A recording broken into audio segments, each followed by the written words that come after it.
হায় যুবক, তোমাদেরকে বলতেছি, মনে উঠলো তাই। কিয়ামতের দিন আল্লাহ প্রথম ডাকবে ফাতেমাকে, আর ডাইকা বলবে আইনা বানাতুকি, তোমার মেয়েরা কোথায়? জান্ডা দিবে ফাতেমা রাদিয়াল্লাহু তাআলা আনহার হাতে, আর ফাতেমা রাদিয়াল্লাহু তাআলা ডাকবে আইনা বানাতি, আমার মেয়েরা আমাকে সামনে রেখা জীবন কাটাইছে, আমার মতো জীবন কাটায় আসছো, যারা যারা আমাকে মডেল বানাইছো, যারা আমাকে নমুনা বানাইছো, যারা আমাকে আদর্শ বানাইছো, যারা আমার জীবনী পড়ছো, আমার মতো জীবনটা কাটায় আসছো, আসো। তারপরে আল্লাহ ঘোষণা দিবে, জমা হয়ে যাবে মেয়েরা। তো আল্লাহ ঘোষণা দিবে মালাইকাতি গাত্তু আবসারাকুম ইয়া আইয়ুহাল ইনসান গাত্তু আবসারাকুম, ও ফেরেশতারা তোমরাও চোখ বন্ধ করো, ও মানুষ তোমরাও চোখ বন্ধ করো, ও জিন তোমরাও চোখ বন্ধ করো, সমগ্র সৃষ্টি চোখ বন্ধ করো। সবাই জিজ্ঞেস করবে কেন আল্লাহ? বলে ফাতেমার মেয়েরা এখন জান্নাতে যাবে। সবাই আগে মেয়েরা জান্নাতে যাবে, কারা? তারপরে আল্লাহ ডাকবে আইনা হাসান আর হুসাইন, হাসান হুসাইন কোথায়?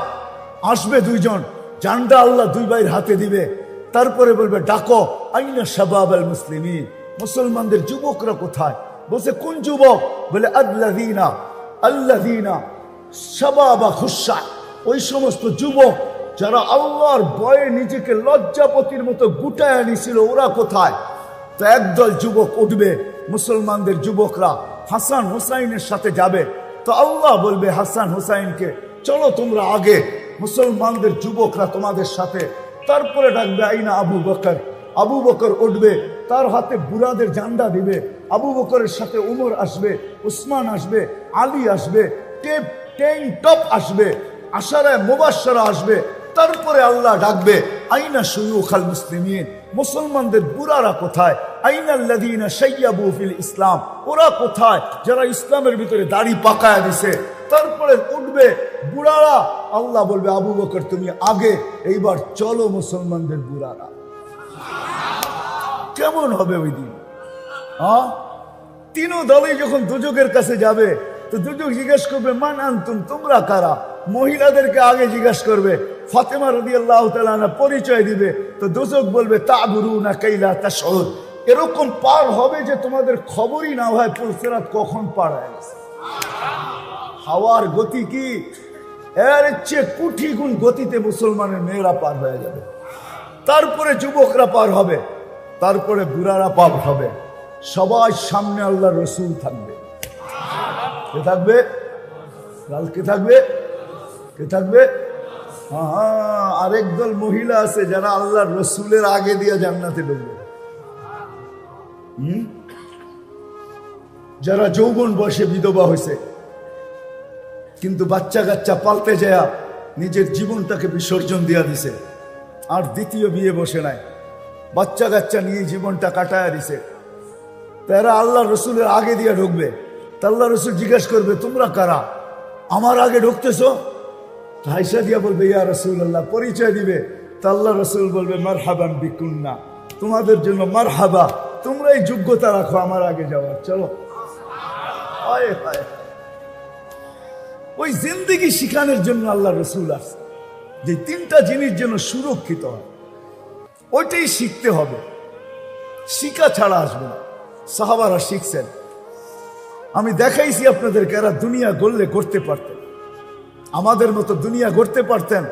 কসম খোদার মেরে আজিজ ও বুইগরের মানুষ, আমরা তো পায়ের ঘাম ঝরায়া আমরা দুনিয়া যতটুকু গড়ছি, যেই যতটুকু গড়ছি, সাহাবা শুধু ইশারা করলে গড়া যেত।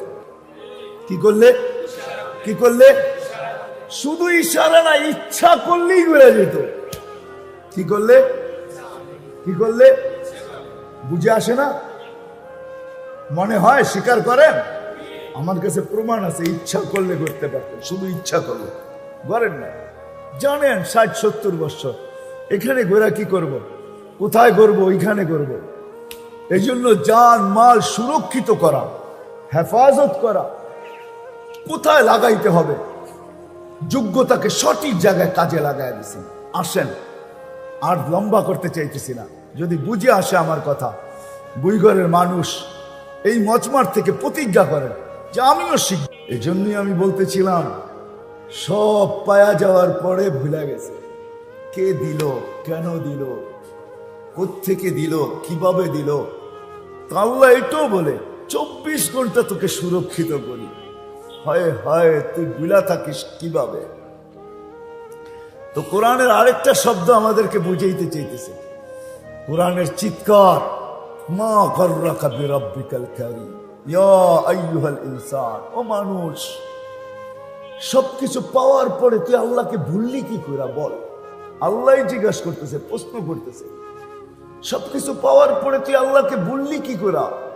মা গররাকা বিরাব্বিকাল কারীম, রব্বে করিমকে তুই ভুললি কি করে, যে করিম। 24 ঘন্টা নাফরমানি। হ্যাঁ, কোনো বাড়ি নাই, কোনো ঘর নাই, এই মহল্লায় একটা বাড়িও দেখানো যাবে না যেই বাড়িতে টেলিভিশন নাই, যেই বাড়ির 100% মানুষ নামাজি, সবাই পর্দানিশী, সবাই দিনদার। কি বুইঘরে একটা বাড়ি দেখানো যাবে? আমার মনে হয় না। আমি যে বিল্ডিং এ থাকি ওই বিল্ডিংও নাই। নাই। 24 ঘন্টা নাফরমানি, তারপর আল্লাহ বলে তোকে আমি 24 ঘন্টা সুরক্ষিত করি। কথা লম্বা হয়ে যাবে, আমি লম্বা করতে চাইতেছি না। এই জন্যই নবীরা আসেন, কেননা মানুষের ভিতরে একটা গুণ আছে, সুরক্ষিত করার গুণ, হেফাজতের গুণ। সুরক্ষিত করতে পারে মানুষ ইচ্ছা করলে, সঞ্চিত করতে পারে মানুষ, সঞ্চয় করতে পারে ইচ্ছা করলে। তো নবীর আয়েশা দেখাইছে, মানুষ তোর অস্তিত্বটাও একটা পুঁজি, এর ভিতরে সীমা রেখাটাও একটা পুঁজি। তুই যা অর্জন করছিস এই দুইয়ের সমন্বয়, ওটাও একটা পুঁজি। এই 3 পুঁজিকে তুমি কিভাবে সুরক্ষিত করলে, দুনিয়াতে যতদিন থাকো, যতদিনই থাকো। কোরআন এক জায়গায় বুঝাইতে চাইতেছে উলাইকা খায়রুল বারিয়া। আল্লাহ বুঝাইতে চাইতেছে কিভাবে যতদিন জমিনে থাকবে, তো তোমার চেয়ে উত্তম কেউ হবে না। তোমার চেয়ে উত্তম কেউ। কিরকম উত্তম? একটা দুটা হাদিস দিতেছি। জমিনে যখন হাঁটবে তো জমিনও বলবে, কবে যে তুমি আমার কাছে আসবে, আমি তোমাকে আপ্যায়ন করব।